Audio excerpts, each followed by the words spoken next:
Hey, Gary here with you. Day 97 AI blogging straight into Google Search Console. We're at 13,400 impressions. The thing that we want to look at today is pages. We have 112 pages indexed currently. We're going to go back and we're going to revisit crawled, currently not indexed. These pages aren't indexed or served on Google. Then it gives us a list. There are 11. We need to go out to 25 pages. So I've taken all of these URLs. This last one is an actual page, not a post. I'm not going to worry about it too much, but I did add it here and I put a nice little odd color on it. So I'm not going to worry about it. And that's one of the pages that isn't indexed. It is our About Us page that we wrote, that we put together using both what I thought was important to say as well as some information from ChatGPT. There may be some duplication in there. That is the reason that it's not being picked up with the Contact Us page. But really what I wanted to focus on and start with was looking at who wrote what. So thinking about the blog post written by Koala Bulk, ChatGPT-4, Koala Bulk, Koala GPT-4, Koala GPT 3.5.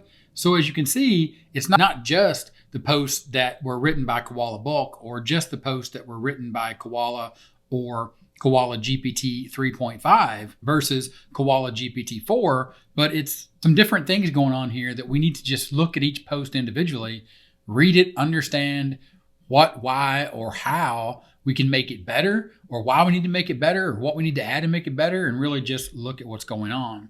So the first one is facts about the planets. This one was written by Koala Bulk. And if we go take a look at it and we read it, it reads okay. But I think that there's not much here that we haven't already said on the blog, especially around these space fun facts or fun facts about the planets, which actually came up here as an H1. And fun facts about the planets is a keyword that we already went after. So I think we may have already covered that under that keyword. But what I want to do here is I want to take a look at this post inside of ChatGPT, GPT-4. And I really just want to rework this entire post around facts about planets for kids and then publish it again or request it to be indexed or just wait for it to be re-indexed as it gets recrawled. And I want to do that inside of GPT-4 with the plugins that we have, Brainwork and WebPilot. And I want to provide it this information. So I provided it this information by saying we are going to rewrite a blog post. But before we get started, I want to give you some information. And this is strategies for achieving the optimal keyword density range using synonyms, using related phrases, using LSI keywords. And if you remember, this came from yesterday's update when we were looking at SEO Mater, when we were looking at keyword density, a free tool. I really like this idea, this concept, this strategy for achieving optimal keyword density, utilizing this framework or these thoughts and ideas around synonyms, related phrases, and LSI keywords, especially for this blog post, that if you go back after we feed it that strategy, and then I ask it, how do you think that the information that I just gave it, that strategy around achieving optimal keyword density, will help us rewrite this blog post to get it indexed by Google? Then WebPilot scrapes or goes out and reads the blog post, and it comes back and ChatGPT says, the blog post titled, and it gives the title, is an educational piece that provides a comprehensive overview of the planets in our solar system. It is divided into several sections, each focusing on different aspects of the planets, such as their characteristics, the distinction between terrestrial and gas giants, the concept of dwarf planets, interesting facts about each planet. The post also discusses the role of NASA and spacecraft in exploring these celestial bodies. To rewrite this blog post while optimizing for keyword density, we can use the strategies provided. Here's how. And this is what I like from ChatGPT and taking the strategy that we find, is taking that strategy and seeing what ChatGPT can educate us on about what it thinks about that strategy and how it would actually use that strategy to rewrite the blog post. You can see each one of these and you should pause and read those. But remember, the goal is to create high quality, engaging, and informative content that will be useful for the readers and will naturally attract links and shares. The use of keywords should be natural and should not disrupt the readability of the content. Now, really what I want to focus on, again, after you should have paused and read but all 5 of these, but the bottom 3 are really kind of after we get the post redone because it hasn't even been indexed at this point.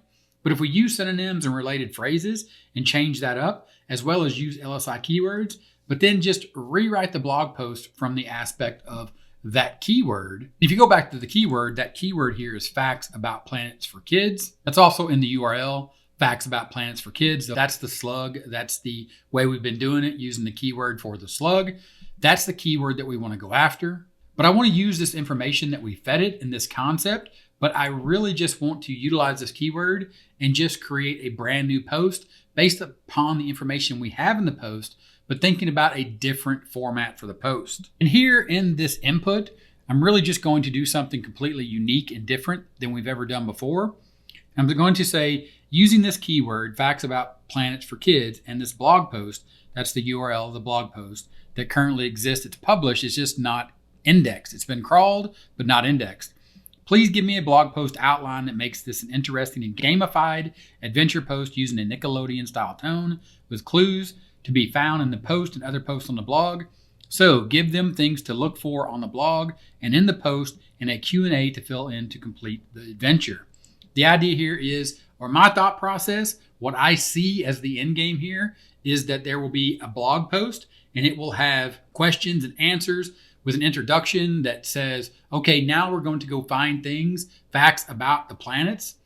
Facts about the planets for kids. Listen up, kids. We need to go find these facts. We need to understand this information. The information is in this post and or on the blog. So check out these questions. Now let's go find the answers. So let's see if what I think or what I'm thinking comes to fruition when I actually get the outline. Sure, here's a fun gamified blog post outline with a Nickelodeon style tone. Space Explore Adventure. Uncover the secrets of the solar system. Introduction. Start with a fun, engaging introduction that sets the tone for the adventure. Introduce the Space Explorer characters who will guide the kids on their journey. Explain the mission to uncover facts about the planets and complete the Space Explorers quiz. Blast off. Meet the terrestrial planets. Journey to the gas giants. Discover the dwarf planets. Spacecrafts and NASA. Section 6, the Space Explorers quiz. Present a quiz based on the clues given in the previous sections. Encourage kids to fill in the quiz based on what they've learned. The quiz can be interactive with instant feedback on answers. Now, I'm not sure how that's going to look or how that's going to work, but let's find out, because at this point, we're doing something completely different than what we did all through the other days of creating content. We just decided that, look, the post that we wrote didn't work. So using this new strategy of LSI keywords, plus this concept of just creating something unique based upon gamification and adventure using that Nickelodeon style, let's take this outline and let's see if ChatGPT 4 plus the plugins can create something that will get indexed when it gets recrawled. Now back to the spreadsheet that I created, there are no guarantees that ChatGPT 4 will create something that when it gets recrawled that it will be indexed. Because if you look here, there's no commonality between the writing or who did the writing, Koala Bulk, ChatGPT 4, or Koala GPT 3.5. None of these posts were indexed, and none of them were indexed for different reasons, or none of them were indexed for the same reason, meaning that they were written by a specific AI. It's just that the content isn't good enough. The content isn't different enough. The content doesn't stand apart either from what you've already written for keywords or what is already out there for keywords. It doesn't bring anything to the table. When someone's looking for that keyword, in this case, facts, or kids are looking for facts about the planets, nothing was brought to the table, nothing new, nothing fresh, nothing inventive. And that's what we're going to do. Here late in the game, we're going to take this blog post, and I say late in the game for us, day 97, as we head out to day 100 to finish up this case study. I'm going to pause and I'm going to rewrite this piece of content with ChatGPT based upon this new outline. I'm going to update that blog post, show you what I came up with tomorrow, and then we will have it re-indexed, or we will request it to be indexed again. And of course, that will hopefully prioritize it, and maybe possibly we can see if this will happen before day 100. But even if it doesn't, I will definitely let you know what happens with my thought process and idea on this specific blog post. And of course, I created that spreadsheet, and I'm going to go through each post and I'll update you on that spreadsheet and the idea, or what I think the fix is for each post. And then we'll take a look at that. Again, we may not get the answers before we finish out here in day 100, but hey, it's my channel. It's my case study, so I can always bring back this information and show you what I'm thinking, what I'm doing, because this is super interesting for me. I hope it's super interesting for you. And if it is, thumbs up for this video. Let me know in the comments. Thanks for watching, and I'll see you tomorrow. Bye.